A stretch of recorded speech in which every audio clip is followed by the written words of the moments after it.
پھر دوبارہ آئے ہیں، ہن ملن نہیں آ رہے، ہن چھری لکائی ہوئی ہے. وَفَدَيْنَاهُ بِذِبْحٍ عَظِيمٍ، ابراہیم جاؤ بچے کو ذبح کر دو. چھری لے کر باپ چلا، 1500 کلومیٹر کا سفر. سارے راستے کیا سوچ ہوگی کہ میں چھری چلاواں، اے بکرا تھوڑا میں راہ چاہیں تے بکرا ذبح ہویا پیا کہ عید پڑھ کے گئے اس. اے بکرا تو نہیں کومنا، پتر کومنا ہے. عمر کتنی ہوگی؟ 92 سال. 92 سال ایک بندے کو مرغی نہیں کوئی جنت، تو پتر کومن دا حکم آ گیا.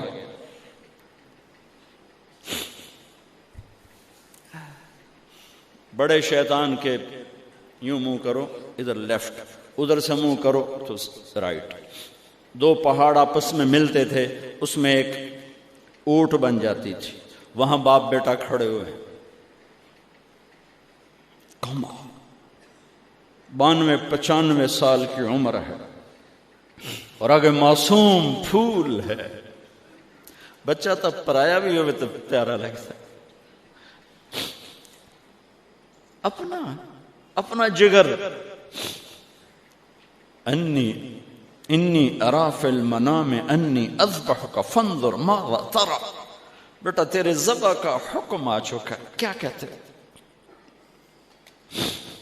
تو آگے بیٹا کہتا تسی خواب ویکھیا، میرا کی قصور کہ میں نے خواب دیکھا تجھے ذبح کرتا ہوں. تو آگے اسماعیل کہتے ابا میرا کیا قصور ہے، خواب تو آپ نے دیکھا ہے، میں تو آپ کی اکیلی اولاد ہوں، مجھے کیوں ذبح کرتے؟ جواب سنو، یا ابا تفعل، میں قربان جاؤں قرآن کی اس تعبیر پر.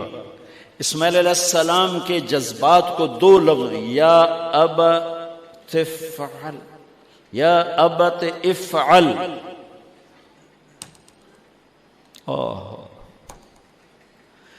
کیا تسلیم و رضا ہے.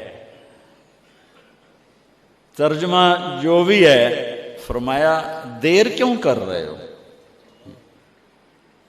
اس سے جو نکلتا ہے نا ایک خوبصورت مفہوم، وہ ہے ابا تو دیر کیوں کر رہے ہو. تو حیران ہو گئے، تجھے پتہ ہے میں کیا کہہ رہا ہوں؟ کہاں پتہ ہے، اب مجھے ذبح کرنے کا کہہ رہے.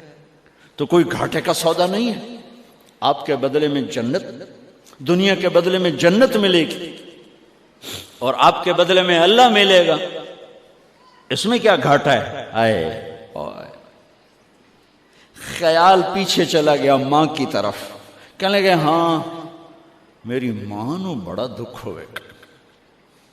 تو پھر اپنا کرتا اتارا، کہا ابا یہ کرتا میری ماں کو دے دیں، جب میں کبھی یاد آیا کروں گا تو یہ کرتا دیکھ لیا کرے گی، اور مجھے اپنے کرتے میں یہیں دفن کر دینا، مجھے ادھر نہ لے جانا، یہیں دبا دینا، شاید میری ماں میری ذبح شدہ لاش دیکھ نہ سکی. 8-9 سال کا بچہ خلیل اللہ کو کیا کہہ رہا ہے؟ میرے ہاتھ پاؤں باندھ دے بابا، شاید میرا پاؤں یا ہاتھ تجھے لگ کے کوئی بے ادبی نہ ہو جائے، میرے ہاتھ پاؤں باندھ. مجھے الٹا لٹانا، سیدھا نہ لٹانا، کہیں آنکھوں میں آنکھیں پڑیں اور تیرا دل نرم ہو جائے، تیرا ہاتھ نہ کمب جاوے، میرے رب دے امر اچ دیر نہ ہو جاوے. ان کو ماننے والی امت کہے سود کے بغیر گزارا نہیں، جھوٹ کے بغیر گزارا نہیں، ملاوٹ کے بغیر گزارا نہیں، رشوت کے بغیر گزارا. آگ لگا دو اپنی تاریخ کو، جاؤ جو مرضی کرو، جو مرضی گندگی کھانی ہے کھاؤ، اللہ کی جنت جہنم کو بھلا دو، جو کرنا ہے کرو. لیکن تمہارے بھلانے سے حقائق نہیں مٹ سکتے. جنت بھی ہے، جہنم بھی ہے، اور حلال حرام پہ فیصلے بھی ہیں. ابراہیم علیہ السلام نے ہاتھ باندھے، پاؤں باندھے. یہ کوئی بکرے دے ہاتھ پیر تو نہیں بننے جا رہے، پتر دے ہاتھ پیر بننے جا رہے ہیں. الٹا لٹایا، ایک ہاتھ میں چھری، ایک ہاتھ میں سر کے بال. گوڈا کانڈ پہ رکھے، گھٹنے کو کمر پہ رکھا، یوں بال پکڑے اور چھری، اور ایسے یوں آسمان کو دیکھا۔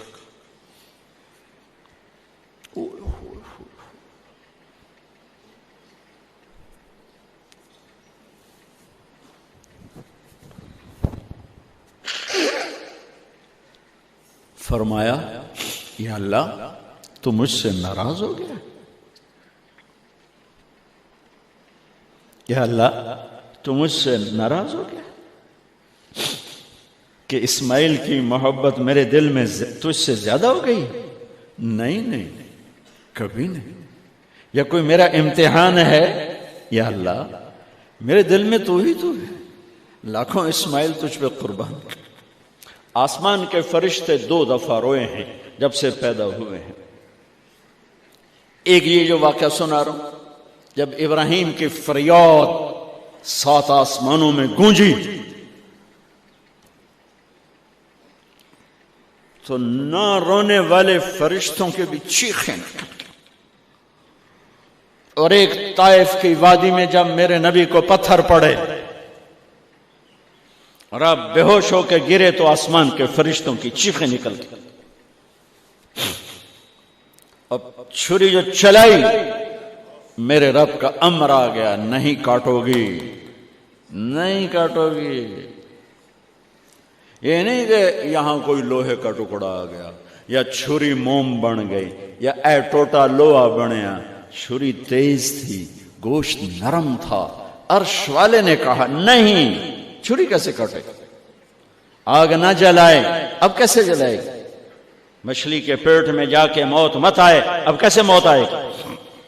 دوسری دفعہ، تیسری دفعہ نہیں چلی، اٹھے جا کے پتھر پہ تیز۔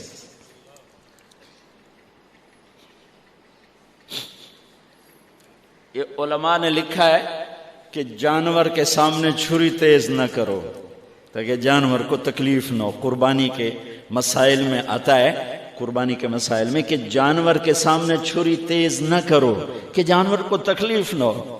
پتر دیسا میں چھری تیز ہو رہی، میں چلتی کیوں نہیں؟ جب چوتھی دفعہ پکڑی ہے تو اللہ نے کہا جبریل جلدی کر، میرے خلیل نو جلا لایا ہے۔ امتحان پاس ہو گیا۔ وَنَادَيْنَاهُ أَنْ يَا إِبْرَاهِيمُ قَدْ صَدَّقْتَ الرُّؤْيَا إِنَّا كَذَلِكَ نَجْزِي الْمُحْسِنِينَ وَفَدَيْنَاهُ بِذِبْحٍ عَظِيمٍ۔ پٹی باندھی تھی آنکھوں پر، چھری جو چلائی چل گئے، آنکھوں سے پٹی اتاری تو سامنے چھترا، اور آگے اسماعیل اور ساتھ جبرائیل، دونوں مسکرا رہے اور چھترا سامنے پڑا۔ میرے نبی ساری زندگی 2 چھترے ذبح فرماتے تھے قربانی میں، ایک امت کی طرف سے، ایک اپنی طرف سے۔ حج کے موقع پہ 63 اونٹوں کی قربانی دی۔ جس امت کے پاس یہ تاریخ ہو، ان کے پاس کہاں سے گنجائش لاؤں جھوٹ کی، فساد کی، منافقت کی، زناکاری کی، بدکاری کی، جوے کی۔ کتنے میرے نسل کے بچوں کو اسی تلمبے میں رہنے والوں نے نشوں پہ لگا کے، ارے میرے بھائی کیوں لوگوں کے چراغ گل کرتے ہو چند ٹکوں کے پیچھے؟ کیا اللہ کے سامنے نہیں جانا؟ کتنے بچوں کے میں علاج کروا چکا ہوں، لاکھوں روپے خرچ کر چکا ہوں کہ غریب لوگ اج میرا پوتر نشے تے لگ گیا ہے، انہوں تب بھجوا دے۔ اب تک کتنے بچوں کو میرے اللہ نے ذریعہ بنایا مجھے، تو میں جب تک یہ اڈے والے بند نہ کریں میں کہاں سے اتنے لاؤں اسباب کے ایک ایک کا علاج کروں۔ لیکن یہ میرا پیغام ہے کہ مرنا انمیت مرنا آسان۔ موت کو حسین نے بھی گلے لگایا تو چھڑیا یزید نو بھی نہیں موت نے۔ آج فیصلہ ہوگا وَامْتَازُوا الْيَوْمَ أَيُّهَا الْمُجْرِمُونَ۔ آج ایک پاسے ہو جاؤ، یہ دنیا تو لمبا نہیں ہے کہ نشے دے اڈے چلاؤ، چرس افیم ہیروئن دے اڈے چلاؤ، بدکاری دے اڈے چلاؤ، آج ادھر آ جاؤ۔ ہاں میں یہ کہا کرتا ہوں، چھری چلی اسماعیل پر، اللہ نے نکال لیا۔ پھر 2000 سال کے بعد میرے نبی کے باپ کی باری لگ گئی، وہ لمبا قصہ ہے، ٹائم ختم ہے۔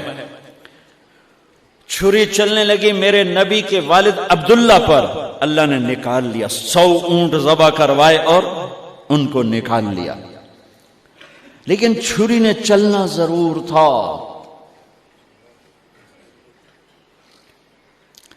اس لیے کہ زمین کو پانی نہ ملے تو وہ سرسبز نہیں ہوتی۔ میرے نبی کے گلشن کو پانی کی ضرورت ہے اور تھی اور رہے گی، تو میرے نبی نے اپنی اولاد کا خون پیش کیا، اپنے صحابہ کا خون پیش کیا، اپنا خون پیش کیا۔ احد کی وادی میں آپ خون و خون ہو گئے، دانت ٹوٹ گئے، چہرہ خون آلود ہو گیا۔ اسماعیل چھری کے نیچے سے نکال لیے گئے، حضرت عبداللہ چھری کے نیچے سے نکال لیے گئے۔ جب میرے نبی کے نواسے کی باری آئی تو چھری کو چلنے کا حکم، پھر حسین کی بھی کٹی اور عبداللہ کی بھی کٹی اور علی اکبر کی بھی کٹی اور قاسم کی بھی کٹی اور جعفر کی بھی کٹی، عون کی بھی کٹی، عبداللہ کی بھی کٹی۔ سارے آل رسول کے نام بتا رہا ہوں جو کربلا میں شہید ہوئے۔ 17 آل رسول میں سے شہید کیے گئے، باقی تو سارے غلام تھے 72، 17 میرے نبی کے گلشن کے پھول تھے۔ ہاں انہیں کھاد بننا تھا۔ میرا اللہ چاہتا تو ان واقعات کو روک سکتا تھا، لیکن اللہ اقبال کی قبر روشن کرے، اسلام زندہ ہوتا ہے ہر کربلا کے بعد۔ یہ میرے رب کی سنت۔ ہمارے لیے کربلا نہیں ہے، ہمارے لیے کربلا کیا ہے؟ جھوٹ چھوڑو، زنا چھوڑو، شراب چھوڑو، جوا چھوڑو، سود چھوڑو، ظلم چھوڑو، ذاتی چھوڑو، الزام تراشی چھوڑو، ماں باپ کی نافرمانی چھوڑو، بیویوں پہ ظلم چھوڑو، لوگوں کے حق مارنا چھوڑو، لوگوں کو بے عزت کرنا چھوڑو، جھوٹے مقدمے چھوڑو، جھوٹی گواہیاں چھوڑو۔ ہمارے لیے یہ چھوڑنا ہے، ہمارے لیے یہ چھریاں ہیں۔ چلاؤ چھری اپنے جذبات پر، احساسات پر، ان غلط خیالات پر جو کل کو اللہ اس کے رسول کی بارگاہ میں ہمیں شرمندہ کر دیں، ہم آنکھ نہ اٹھا سکیں۔